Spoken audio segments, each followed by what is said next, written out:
So today we're going to be talking about the metric system, right? So meters, liters, and grams. Oh my, right? Hopefully it's not that bad.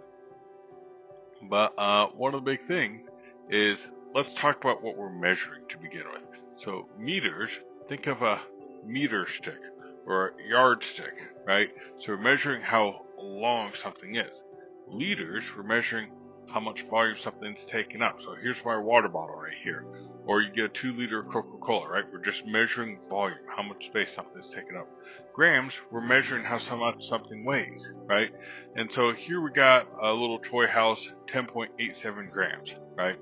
So it's how much it weighs. I don't care how long it is or how much space it takes up. I just care about its weight. So this would be like pounds and ounces and stuff like that. So let's kind of talk about why we have the metric system to begin with. So that's the number one gripe right here. Why do we need this system right here? Alright, so let's kind of deal with inches or, length. And so, for example, if you were to measure something, right? So let's say I have something that's 36 inches. Well, how many feet is that? Okay, wait a minute. I got to divide by 12. Okay, so 36 divided by 12 is 3. Alright, how many yards is that? Oh no, now we got to divide by 12. Nope, you don't divide by 12. You have to divide by 3. Oh, good gravy. Alright, so now let me divide by 3. That's going to give me 1. Alright, well, how many miles is that? Okay, so is it 3 or 12? I don't remember. And so that's the problem, right? Is with the English system, which is what you guys grew up with, you're constantly having to memorize all these different conversion factors, right? Same thing with ounces. Ounces are actually, fluids are actually one of the best that we have right here. So for the most part, with the English system, we're doing by factors of 2, right? Our weights in the English system, right? We got 16 ounces are in a pound, 2,000 pounds are in a ton. So it really is kind of a crazy system. But even looking at the best one for the English system, right? 2. Alright, so I'm going to start off with a really big number. See how quickly you can divide that by 2. 8,419. Okay, so 8,419, that's 4,209.5. Alright, divide that by 2 again. Alright, that's 2,000. Yeah, we got a problem here, right? But if I had with each step, I was only dividing by 10, that'd be really easy, right? And so that's kind of what the metric system did, is you had the exact same conversion every single time. Didn't matter whether you deal with meters, liters, or grams, we're going to use the same rules for processing them. So here's a little bit that you have to memorize. And so what happens is our base units are meters, liters, and grams, right? That's what we're talking about, right? How long something is, how much space it takes up, or how much it weighs, right? And so if you have 1 meter, we're just talking about meters, right? Well, what happens if you have a lot of meters, right? We got, 47 meters, all right? And so what we deal with is we deal with a decameter, right? So 10 meters makes 1 decameter, right? 10 grams makes a decagram. 10 liters makes a decaliter, right? If we have 100, doesn't matter if we're dealing with meters, liters, or grams, that's going to be 1 hecto, right? So 100 meters is 1 hectometer. 100 liters is 100 hectoliter. Is 1 hectoliter. 100 grams is 1 hectogram. All right. Kilo, same idea right here. If we have 1,000, whatever the base is, we got 1 kilo. So when we talk about, hey, I went 8 kilometers, right? What happened? You went 8,000 meters. Why? Because each kilometer is 1,000 of whatever the base is, right? And in this case, we're talking our base is a meter. So if you ran 8 kilometers or drove 8 kilometers, right, that's going to be 8,000 meters, right? A lot of times you've heard of kilograms, right? So if you step on the scale and you weigh 50 kilograms, right? Well, what is that? Well, you weigh 1,000. What's my base? Oh, grams. So you weigh 1,000 grams for each kilogram you weigh. So if you weigh 50 grams, you weigh 50,000. I'm sorry, if you weigh 50 kilograms, you weigh 50,000 grams. All right. So macro, is 1,000,000 times the base, right? And so right here, if you were to say something weighed 1 macrogram, right, they'd have 1,000,000 grams. If something's 1 macrometer, it's 1,000,000 meters. If something's 1 macroliter, it's 1,000,000 liters.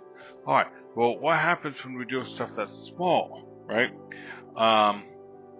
So what happens when we deal with stuff that's smaller than the base? Well, what happens is you're on this side of the chart now, right? So deci is 1/10 of the base. So if I were to take a meter and chop it into 10 pieces and take 1, I have 1 deciliter. If I were to decimeter, if I do the same thing with liters, I got a deciliter. If I were to do the same thing with grams, I got a decigram, right? If I were to take a meter and chop it up into 100 pieces and take 1, right, and all these pieces are equally sized, right, that's going to be 1 centimeter. And that is why there's always going to be 100 centimeters in a meter, because by definition, you took that meter and chopped it into 100 equal pieces and took 1, right? So if you were to do the same thing with a liter, take a liter, chop it into 100 pieces, take 1, that's a centiliter. Take a gram, chop it into 100 pieces, take 1, that's a centigram right there. All right, milligrams, right? A lot of times you've heard of medicines in terms of milligrams. Man, I take 40 milligrams of losartan or whatever, right? What are they saying? Well, they said that if they were to take a gram of losartan, chop it into 1,000 pieces, and take 1, right, that's 1 milligram, right? So if you're taking 40 milligrams, you're taking 40 of those little pieces right there. All right. It's the same story whether we're dealing with meters, liters, or grams. All right. So micro, we're going to do a jump by 1,000 in this case. So we're taking 1,000,000 pieces. We're taking 1 gram, chopping it into 1,000,000 pieces, and we're just taking 1, right? And so very, very small here. Now, you notice how I have this thing in green. So as I go from one green unit to the next, each step I go down, I'm just moving my decimal over 1, or the other, one direction right here. And so my numbers are going to get bigger, right? You think about when you walk with a little kid, right? You're a grown-up, you can do these big steps. And so it's not going to take you very long to get places. A little kid, they're having to do little steps, right? And so one grown-up step, right, it might take 4 or 5 little kid steps to do the same distance, right? So whenever you go from a big unit to a small unit, so from bigger to small, you're going to multiply, right? When you're going from a small unit to a big unit, you're going to divide, right? Imagine that's your division sign right there. All right, guys, let's see what you learn. So you have a problem, and what you have is you have 783.125 hectograms. Now I need you to fill out the rest of this chart as quickly as you can. I'll give you a second and see how you do. Alright, so here's your answers. So that's 7831 decimal 0.25, 7831 2 decimal 0.5, 78312 decimal 125. All right, 7831250, 7831250, 7831250, and then add 3 more. All right, let me just go through, put in my commas.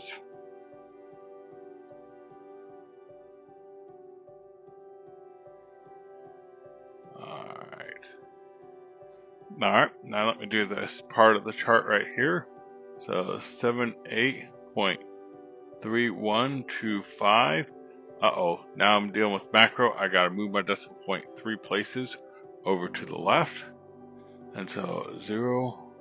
So whenever you have a number that's less than 0, you always want to have a 0 in front of the decimal place.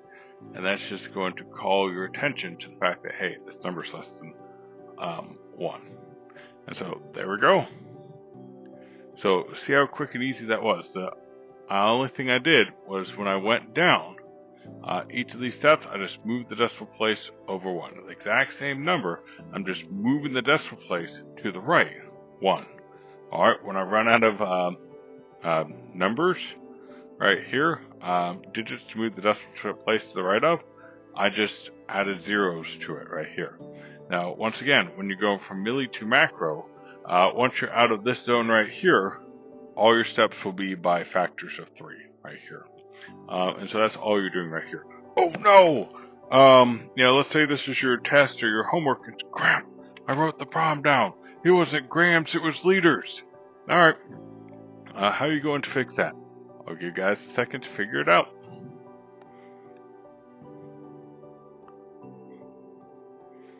Alright, so here's the answer. So here's how Dr. Perkins would fix it. I'd just get my handy dandy eraser right here and write in the right answer. Alright, so it's not grams, there's liters. Alright, that's the only thing I need to change. And I got all the right answers. I just replaced the word grams with liters. Or liter. Alright. Oh crap! It's not liters. And it wasn't grams, it was bell. Alright, how are you going to fix that? I'll give you a second to figure it out. Alright guys, here's the answer. You just get your eraser, you erase the word liter, and everywhere you have the word liter, you're going to put in the word bell. And nothing else has changed. Right? And so that is the beauty of the metric system.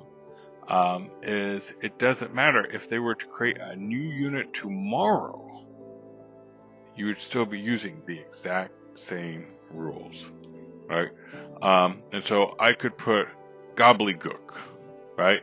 And so a Deca gobbledygook would be 10 gobbledygooks. A Hecto gobbledygook would be 100 gobbledygooks, right? And so on. So remember, 1,110, that's your base unit, 1/10 of your base unit, 100th of your base unit, a 1,000th of your base unit, and 1/1,000,000th of the base unit.